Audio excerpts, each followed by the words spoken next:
Hey guys, welcome back to my channel. I hope you're all doing amazing today.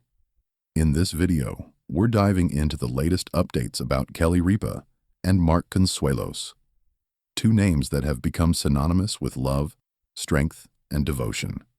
You won't want to miss this story, so be sure to stick around till the end. And don't forget to hit that subscribe button. The moment that shifted everything. The late autumn sunlight filtered softly through the windows of Kelly and Mark's Manhattan townhouse. It was one of those quiet, peaceful afternoons when the world seems to slow down. Kelly stood in the middle of their living room, holding an envelope in her trembling hands.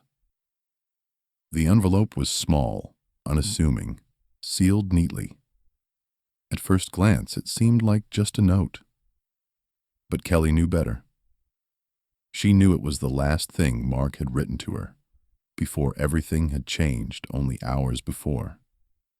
Their home, usually filled with laughter and love, had been filled with the hum of doctors and the sterile scent of medical equipment. Mark had been resting more often lately, his once bright smile flickering like a candle in a breeze. Despite his strength, his energy was fading. And this letter, the final wish Mark had left for Kelly, was something she wasn't ready for. A life built on love.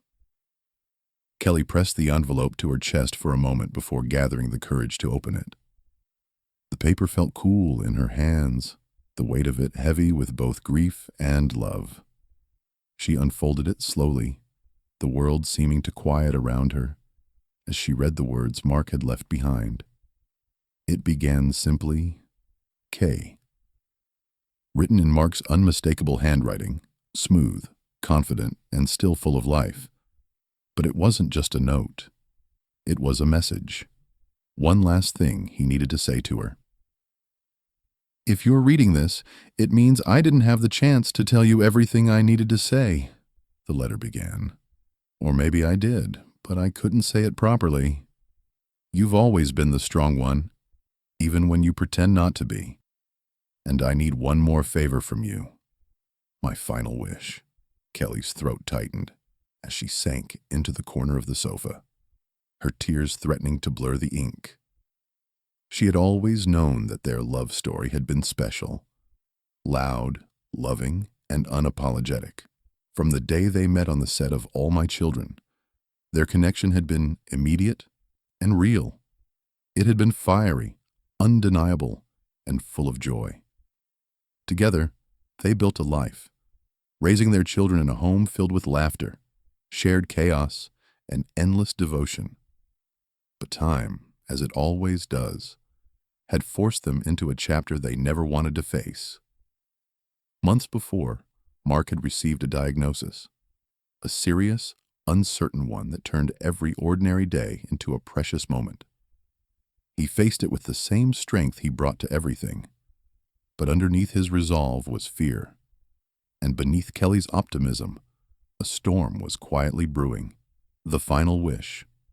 Kelly had spent every moment fighting for him, believing in miracles, believing in medical breakthroughs, believing in love that wouldn't surrender. But Mark, as he often did, had begun to make peace with the things Kelly wasn't ready to accept. And now, as she read his letter, she faced the reality of his final wish, something she hadn't been prepared for. Mark's words continued, You've been my anchor, my partner in every possible way. But I know you, Kay.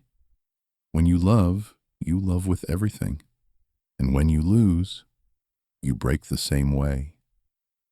Kelly's breath caught in her chest. She wiped away the tears, forcing herself to continue reading, even as her heart felt like it was shattering. Mark's final wish was simple but profound. I don't want you to remember these last months as the ending of our story. I want you to remember the beginning, the middle, the years we were blessed with. Remember us laughing in the kitchen at midnight, raising the kids, feeling those moments on set, fighting over nothing, and making up over everything. A sob escaped Kelly's lips.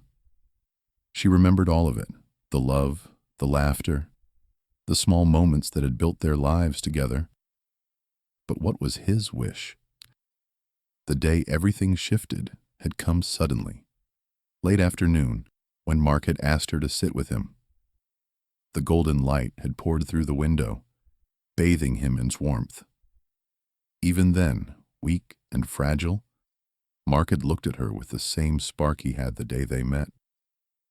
The last request, "I need one thing from you, Kel," Mark had whispered. But before he could finish, his breathing faltered, and the room erupted in urgency. The moment slipped away, the conversation unfinished. Kelly had begged him to stay awake, to hold on long enough to finish his sentence. But Mark never did. And now, here it was, in her hands, his final wish, written in his own words. "My final wish is simple, Kay. Let me go with peace, but don't let yourself go with me." Kelly's hand flew to her mouth, and the sob she had been holding in for so long broke free. The weight of the words crushed her, but in the midst of the pain, there was a strange beauty in his request. He wasn't asking her to forget him, but to live. Live fully, without guilt. You're allowed to live. You're allowed to laugh. You're allowed to find joy, to celebrate holidays, to dance again in the kitchen, to wake up without guilt. I don't want my absence to become the shadow that follows you. I want you to chase the sun," the letter continued. Tears streamed down Kelly's face as she read, her heart breaking with the love and selflessness that radiated from his words. "When you think of me, don't think of the hospital rooms or the bad days. Think of our Paris trip. Think of our first apartment. Think of us sneaking bites of cake before the kids saw. Think of me the way I always saw you. Light, hope, and a home, all in one person." Kelly could hardly see the words through her tears, but she kept reading, clinging to each sentence. "Promise me this, Kay. Live in a way that proves our love didn't end. It became the foundation for everything you'll still do. That's my final wish. Peace comes from knowing you'll be okay." At the bottom, the letter ended simply, "I love you always, even from a distance." The turning point. A few days later, Kelly sat down with their children in the living room. They had all been grieving in their own ways, but Kelly knew that they needed to hear Mark's words to understand his final wish. She unfolded the letter again, her voice trembling but steady. The kids listened in silence, their eyes soft with understanding. By the time she finished reading, all three of them were crying, but something had shifted. For the first time since losing Mark, Kelly felt a sense of release. Not relief, but understanding. Mark hadn't left her with a burden. He had given her a gift. His final act of love wasn't asking her to stop missing him. It was asking her to carry him forward, not as grief, but as joy. A promise kept.